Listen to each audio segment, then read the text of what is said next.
ఒక్కసారిగా మనం నిస్పృహలో, నిరాశలో ఉన్నప్పుడు మనకు అర్థమైపోద్దండి ఎవరు మనల్ని నిజంగా ప్రేమించారు, ఎవరు మనల్ని ఒక రకంగా మన మన దగ్గర ఉన్నటువంటి మనం ఎప్పుడు పడిపోతామని అవకాశం కొరకు ఎదురు చూసినటువంటి వాళ్ళు. అందుకే దేవుడు అంటున్నటువంటి మాట ఏంటంటే, నువ్వు భక్తి జీవితంలో ముందుకు వెళ్తున్నప్పుడు కూడా, లేదా ఇలాంటి వాళ్ళను నువ్వు ఎదుర్కొన్నప్పుడు, ఇలాంటి వాళ్ళను నువ్వు చూసినప్పుడు దేవుడు మనకిచ్చే ఒక మంచి ఆలోచన ఏంటంటే, ఏం భయపడాల్సిన అవసరం లేదు.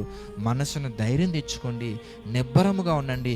గర్వంగా ప్రవర్తించు వారికి గొప్ప ప్రతీకారం చేయడానికి మన కన్న తండ్రి ఎప్పుడు సిద్ధంగా ఉంటారు. కనుక మన శత్రువులను మనల్ని బట్టి సంతోషింపనివ్వకుండా ఆయన ఎలా ఉంటారంటే, మనల్ని ఉద్ధరించే వ్యక్తి ఆయనే, మనల్ని బలపరిచే వ్యక్తి ఆయన, మనల్ని ప్రోత్సహించే వ్యక్తి ఆయనే, మనకి ధైర్యాన్ని చెప్పే వ్యక్తి ఆయనే, మన చుట్టూ ఆయన దూతలను కావలుగా ఉంచి మనల్ని రక్షించే వ్యక్తి కూడా ఆయనే.